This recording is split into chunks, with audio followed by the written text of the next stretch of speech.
how to add links to your profile on Udemy, easy and quick. Hello guys, in today's video I'm gonna show you how to add links to your profile, easy and quick. First open your browser and then go to Udemy, and once you're here, click on your profile here in the top corner,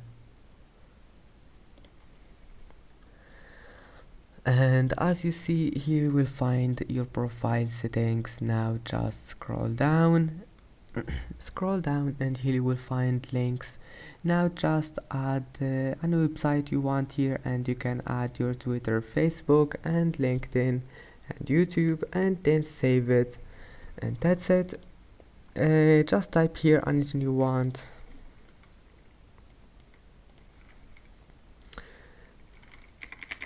and then click save, and that's it. And I hope that can help you. Please don't forget to like and to subscribe, and see you in the next video.